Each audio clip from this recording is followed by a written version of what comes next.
Hallo und willkommen zu einer weiteren Folge von der Hat-Historie. In diesem Video spreche ich über einen berühmten Berghut aus germanischen Ländern, die Bergmütze.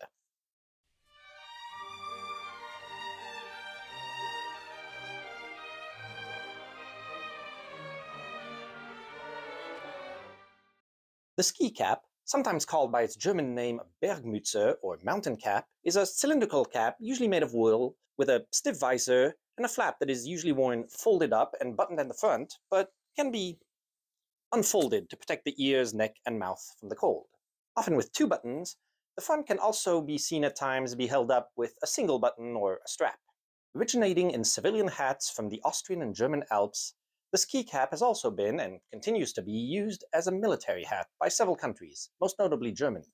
The ski cap's origins stem from simple ear flap caps that were popular in the mountainous regions of the Germanic nations, with a flap that could be lowered to protect the ears and the neck from cold, wind, or sun, and a section that buttons to the front to protect the face in case of snow, all of this able to be folded up when not in use, and a visor to shield the eyes from the sun. They are said to be inspired by the bashlyk, a hat of Turkic and Caucasian origin. In fact, the ski cap is sometimes called Bergmütze in German. The bashlyk is a pointed, hood-like hat with lappets that come down to cover the ears and can be wrapped around the face and neck, loosely related to the Phrygian cap, which I have talked about before. It was popular amongst Cossacks who fought in the Russian army during cold weather and was eventually adopted by other soldiers who would wear them above their shakos. During the Napoleonic Wars, when the Russians, German states, and Austrians were allies, the Germans and Austrians got exposed to the bashlyk, and some adopted it during the winter, sometimes sewing the lappets directly to their shakos or caps. After the war, these caps, which had gotten smaller, remained popular as a winter hat, especially in mountainous regions, giving us the ancestors of the ski cap. This style of hat served as inspiration when the Austro-Hungarian mountain troops in 1868, as part of army reforms, adopted a new darker blue uniform to replace the previous white one, and a simpler headdress than the heavy shakos previously worn. The Bergmütze seemed like a natural choice given their mountain heritage, and a practical one for the conditions they experienced. Then, in 1871, the infantry and cavalry of the Austro-Hungarian army received new field caps, modeled on those of the mountain troops, with a leather visor, and a neck and ear flap on them, and a badge on the front with the imperial cipher. Further removed from its mountain roots, it was used, with little modifications, as the standard imperial field cap for Austrian and Hungarian forces all the way until World War I. It can also be noted that in the late 19th century, as I mentioned on my video on the subject, the British adopted a side cap that was named the Austrian style, having the same flap held by two buttons as the ski cap, simply with the visor folded behind the two buttons. This model is still used by several countries to this day. As a gesture to the mountain troops whose distinctive hat had been co-opted for the rest of the army, in 1907 Emperor Franz Joseph authorized Austro-Hungarian mountain units to adorn their caps with an Edelweiss badge. The flower had long had a close association with mountaineering, being simple, rugged, and thriving at high altitudes, attributes that the mountain troops felt resonated with them. It had also been beloved by Austrians due to being a favorite of the famous Empress Sisi. The ski cap, known during this time as the Dienstmütze, or service cap, was used throughout World War I as the standard headgear for Austro-Hungarian troops, later in the war being worn whenever the helmet wasn't. It was also during this conflict that it was first introduced to the German army. The Germans formed the Alpine Corps, a mountain warfare unit, which aided the Austrians against Italian Alpini early in the war. In solidarity with their allies, the Austrians granted them the honor of wearing their ski caps with Edelweiss badges, which they adopted with pride. After World War I, both the German and Austro-Hungarian empires were overthrown, and their armed forces underwent serious reorganizations. The Austrians kept a similar uniform in their new army, and issued a ski cap that was slightly modified, the short leather visor being replaced by a larger cloth one. The Hungarians also kept a similar hat, often a little taller, inherited from the previous imperial and royal army.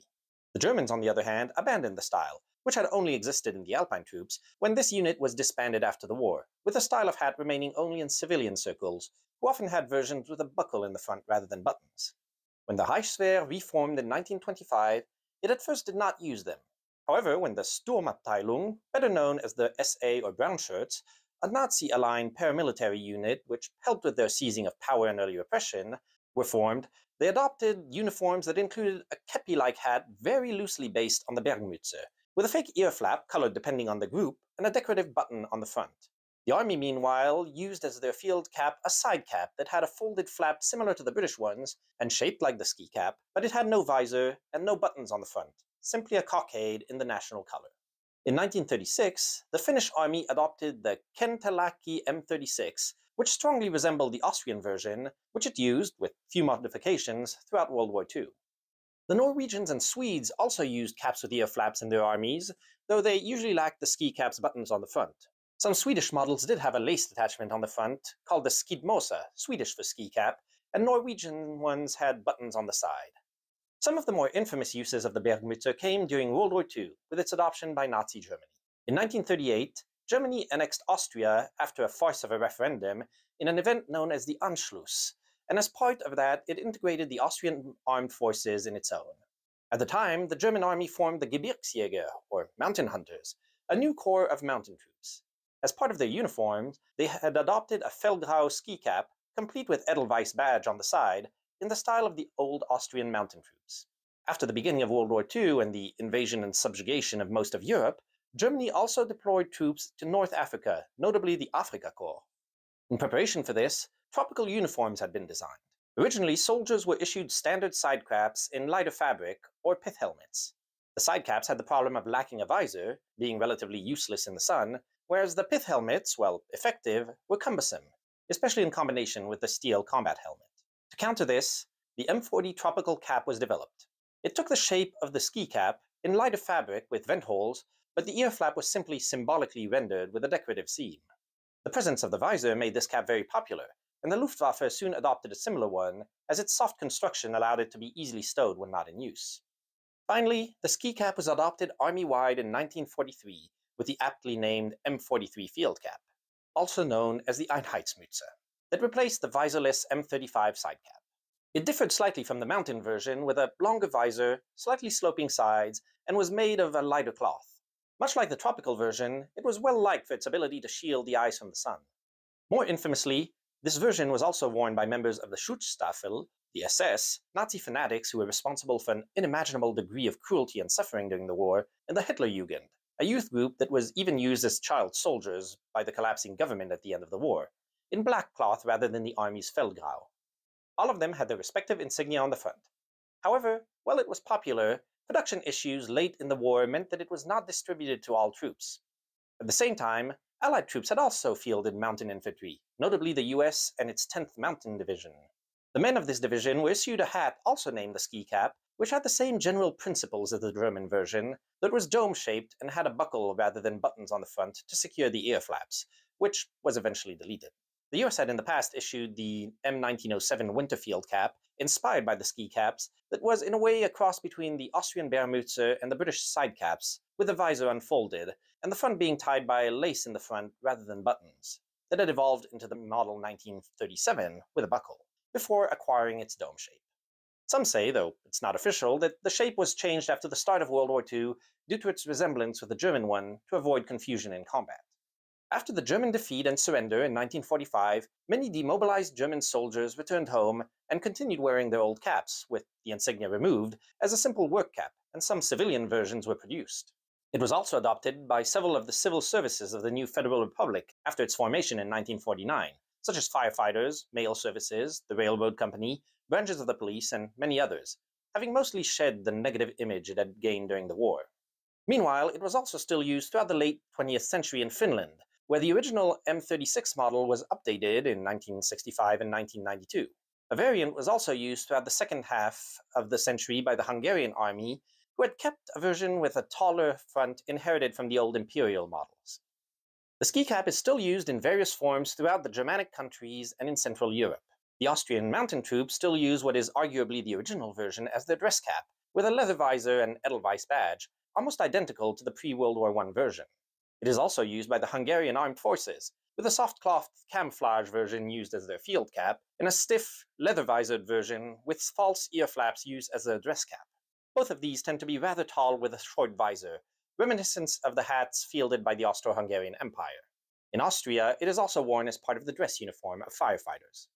Finland used a slate gray version until relatively recently, only retiring it from the army in the 2010s, and it is still commonly used as a surplus item there.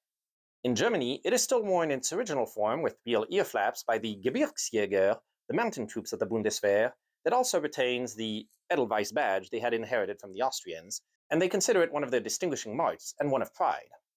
It is also still worn in some circumstances by firefighters and police. Other services that once wore it, such as the Postal Service, have generally replaced it with a more conventional baseball cap.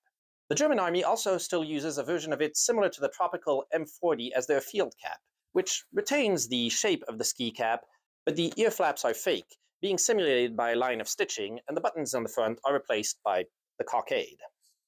Civilian versions can also be found, with buttons or buckles on the front, and this hat is seen as something of the stereotypical headgear of farmers in northern Germany, though it has faded somewhat from use there. It can also sometimes be seen as alpine resorts. And arguably, some modern ear-flapped hiking or hunting hats, while not having the exact traditional shape, can be said to follow the same principles, simply lacking the button front, but otherwise roughly similar in spirit to the ski cap. From a practical hat to keep warm in alpine climates, the ski cap, or Bergmütze, became a highly distinctive part of Austrian, Hungarian, and German military uniforms throughout the 19th and 20th century. Overcoming the dark associations it acquired during World War II, it has endured and, in its original form, returned to its roots, the mountain troops of Austria and Germany, and its variants have spread to other uniforms of those countries and ones influenced by them. While something of a niche hat in civilian circles, whose popularity is fading in the face of more modern alternatives, its association to mountain infantry seems to ensure it won't fade away completely. So I hope once again you found this video interesting and will join me again soon for another hat. Until then, I tip my hat to you.